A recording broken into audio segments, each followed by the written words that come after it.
Ah, le 1er avril, ce moment magique où on se méfie des poissons en papier, mais jamais des réformes qui puent l'arrêt.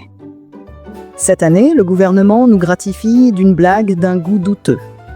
Une baisse du plafond des indemnités journalières pour les arrêts maladie.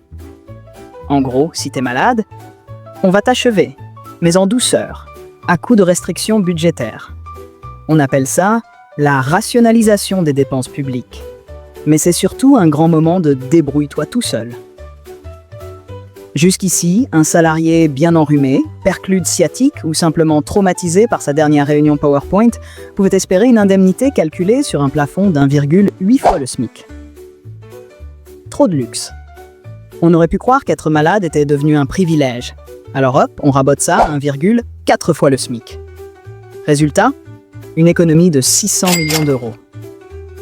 De quoi rembourser environ 2% des cadeaux fiscaux aux grandes entreprises. C'est beau, la justice sociale. Pour nous vendre cette réforme, on nous sort 3 cobayes fictifs. Marc, le smicard qui compte ses pattes. Sophie, la salariée moyenne qui hésite entre payer son loyer ou son psy. Et Jérôme, le cadre moyen qui pensait naïvement que son statut le protégeait. Marc et Sophie s'en sortent à peu près indemnes, continuant de toucher leurs 29,60 € et 39,45 € par jour. Mais Jérôme, lui, va voir son indemnité fondre comme la banquise sous un jet privé. De 53,31 € avant, il passe à 41,47 €. Une perte de 250 € sur un mois.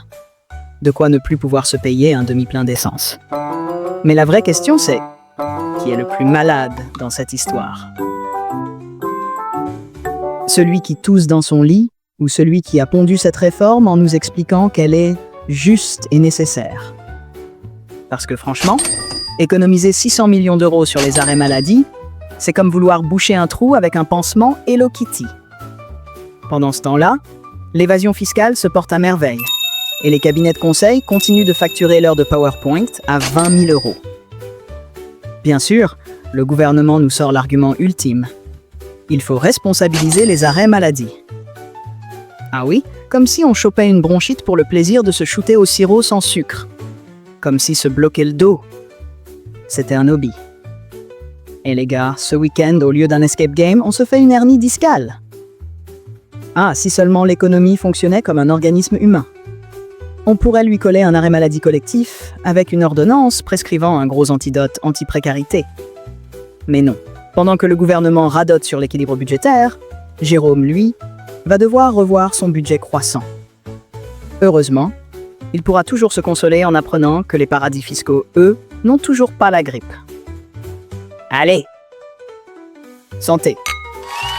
Enfin, si vous avez encore les moyens de vous la payer.